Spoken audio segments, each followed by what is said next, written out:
Shout out Sean, man. Sinatra on the beat. Three, two, one.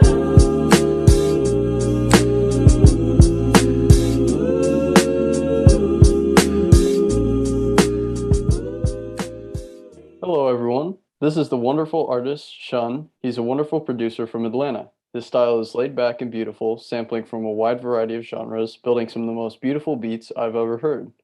He's released 9 albums with his 2021 projects being on Wavy, Volume 4.5, and The Daily Grind. How are you doing today? I'm doing all right. How you doing? I'm doing pretty well. I'm looking forward to this. Could you Me too. explain the backstory behind the name Sean? The backstory behind Sean.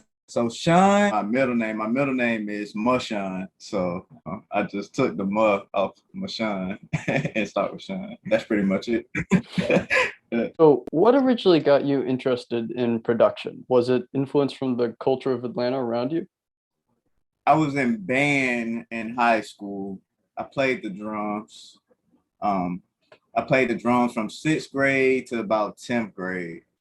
So that was like my first introduction into wanting to be a part of making music. After I graduated for like a year and I didn't really know what I wanted to do. So I went back to what I knew, which was band. And then at the time, FL Studio was like out.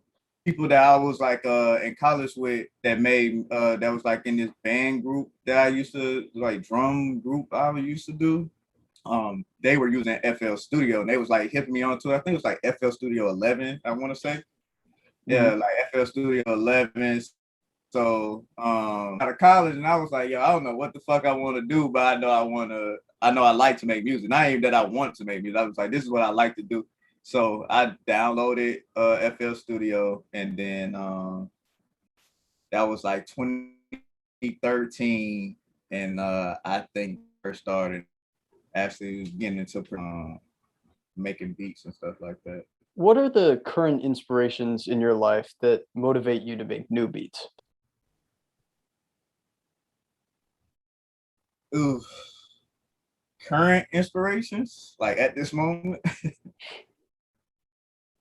uh Shit. I'd probably say like uh my my people that I look up to, I guess you could say role models of people that I aspire to be like. Producers like Ninth Wonder, producers that's been doing this for a way longer than I've been doing, and they have success. Those are what inspired me to keep going right now. What do you think are the important qualities that make an effective beat? To And do make you it have a effective. favorite song that utilize those elements? So I'm gonna get one of mine, and then I'm gonna get one of a producer that I've been listening to a lot. One of mine, I'll say, me and Sunset Tim, we got this song called Zoo York on the Daily Grind. And Mhm. of course, this is all my opinion based, right? I've been on this. Me and Tim, we kind of have this vibe where we kind of just creating like a story, like a vibe. You know what I'm saying? I say this simplicity is the word. Where we're trying to capture this one vibe and kind of keep you in this vibe that almost feel like where it never wants to end. The first song off Daily Grind, this sample that I chopped up, it was like 3 different parts of the sample, but it's like the loop. It's almost nothing's perfect, but it's the closest thing to perfection that I try. I try to find like perfect loop, I guess to say.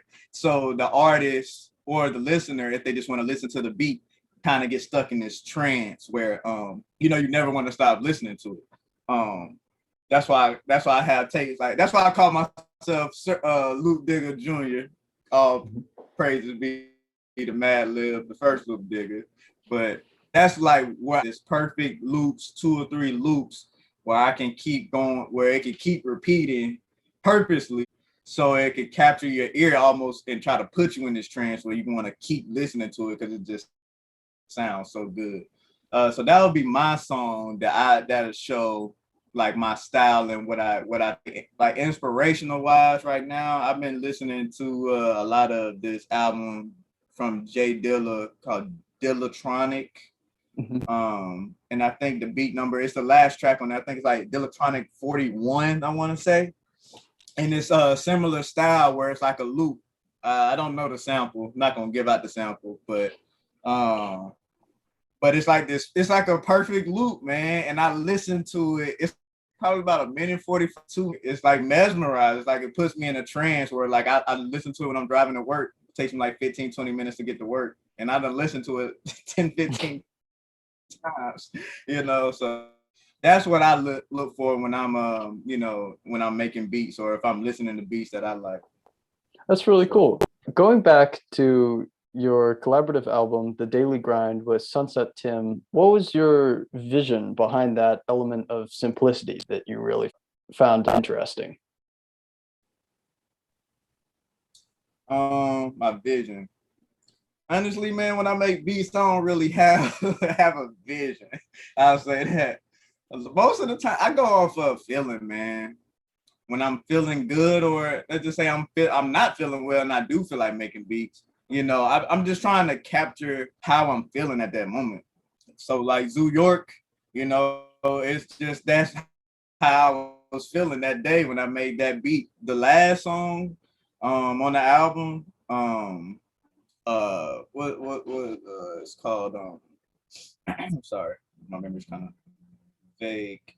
Last song on the album, Dirty OG Mac 11 is my personal favorite, where I chopped this vocal sample and then found these keys, another sample of keys. It was like this lady singing. I remember I wasn't feeling bad, but I was kind of feeling like a little gloomy that day. So I just wanted to capture that feeling. Tim, he literally feels what I'm trying to say in the beat, and he can easily put words onto it. So without sample snitching in a sense, is there a particular way that you like to go about finding samples, whether it's, vinyl or older audio clips? No sample snitching. I guess the number one way, everybody should know this, YouTube. YouTube is the fucking sent from God, man. It's like for a sampler, like it's literally ends and ends of music. You could probably find any song, even if it's like a live recording, you can find any song. In YouTube, I hate giving up my sources. I do the old school way. I do of course like vinyl. Right now, that's like my funnest one I like the most right now because it's so random. I never know what record I'm gonna buy. Because so that's number two. Now, number three, I give one that I think a lot of people don't really pay attention to is TikTok. And I get on TikTok really for laughs, but I'll scroll and I follow a lot of artists, and they either playing instruments or they're giving me some type of a vibe where I'll screen record it and then I'll sample it. Yeah. That's really cool. So one of my favorite projects of yours is the 2020 project, It's Shun. After almost 2 years since its release, how do you sort of look back on the project? Only thing I remember from making that beat tape, I don't remember how many beats. This to let you know just how I go off the feeling. I remember, I think that's when I finally decided to just go with Shun.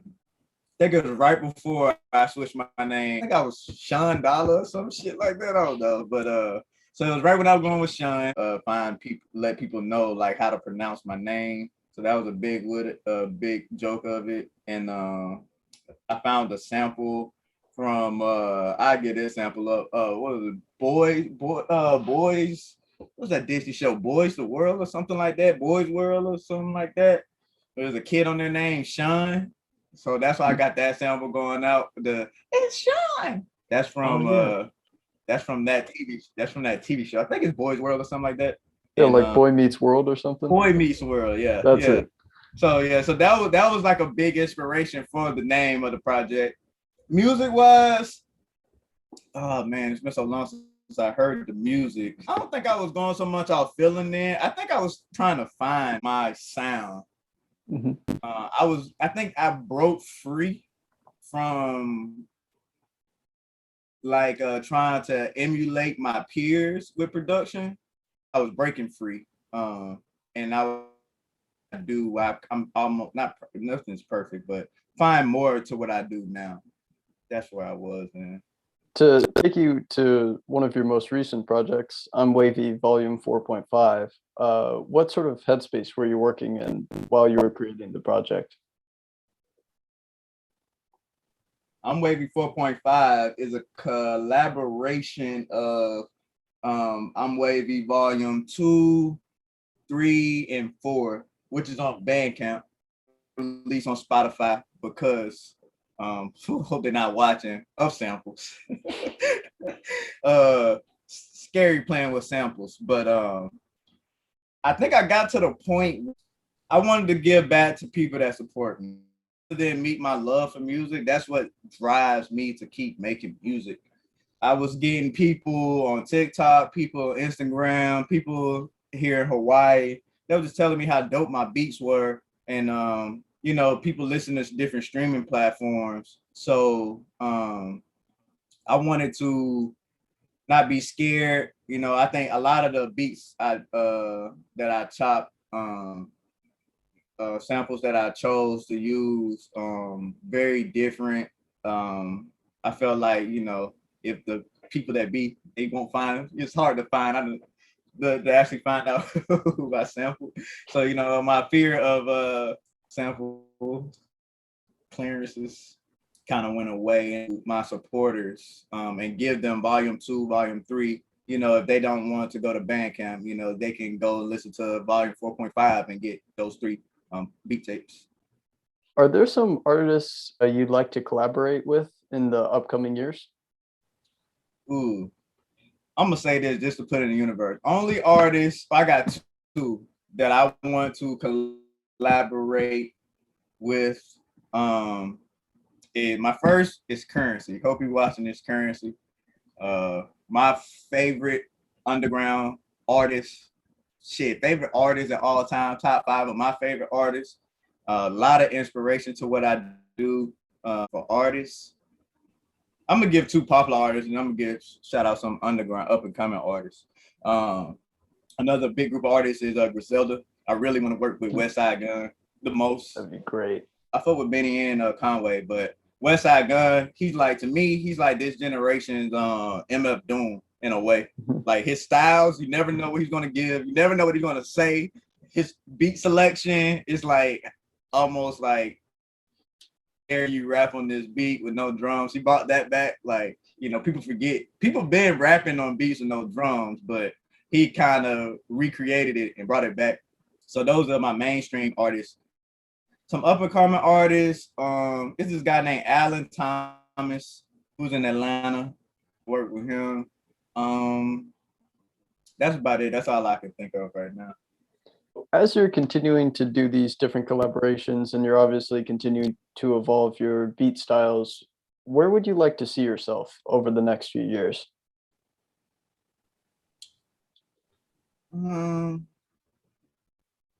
That's a good question. I would like to see, where would I like to see myself, man? I don't even know, man. Honestly, I take life a day at a time. Like, I would like to do more live shows. I think a lot of people have asked me to lately to perform. So I would like to do more live shows and just give people the vibes that I have, pretty much like what I do for my IG videos, but you know, do all of those videos like, you know, in a one show where, you know, I can play beats from my beat tape, play some tracks from me and Tim. That's why I see myself in the immediate future. That's as far as I can go from in the future wise. I like to live in the present. I'm happy you mentioned your Instagram videos, by the way. I've noticed they have such a nice sort of warm feeling, like this very kind of nostalgic, like just relaxed feeling, like you mentioned with that idea of simplicity. What sort of inspired you to come up with that idea? So I give the reason, Stolen Drums, another producer that I do. I should have included him when I was mentioning Ninth Wonder and Madlib. But him mostly, not some. I love his sound, of course, and he gave me the encouragement to make the type of beats I make. But mostly is like his videos, where he pretty much does the same thing. He has videos, he go live where he's just playing beats. And so I just wanted to capture when I'm making the beat. Well, when I'm doing my beat videos, they're live. So it's actually me on my SP making the effects live. So I'm trying to capture what I'm doing, what I'm normally doing when I'm making beats and I don't have a video recording on me. So is there anyone you'd like to take this opportunity to shout out further than the other artists you mentioned, whether it be friends, family, or other artists? Shout out local crew. Shout out my boy Tim, Sunset Tim. Go stream Daily Grind right now on all streaming platforms. Shout out Majors. We just dropped a project, Let Me Rap. Very dope. That was his first EP. A very dope artist. He lives out here with me in Hawaii. We have more to come. And shout out my boy O'Shea. We got a project called Coolie High that I feel like a lot of people. I used to rap before I started production. You can find that project produced on that album also. His name O'Shea the One, my best friend. You guys go stream his projects to encourage him to make some more songs. Great, sounds good. Thank you for coming. I had a really good time doing this, and who knows? I'd love to do this again at some point. You kind of encouraged me to do it. A couple people asked me to do interviews, and I kind of be like, nah. I'm trying to create this like mysterious vibe here to just want people to focus on the music. But when you asked me about the Ed Sheeran album, it made me realize like, yo, it's people actually go back and listen to some of my old stuff. I'm actually about to pump it right now. I'm like, yo, when I heard the first track on there, I'm like, what the fuck? This is a very very weird track I made. So thank you for taking the time out to interview me. For sure. Thank you for taking the time to do this. I had a great time. All right. Have a good day, man. Yeah, cool.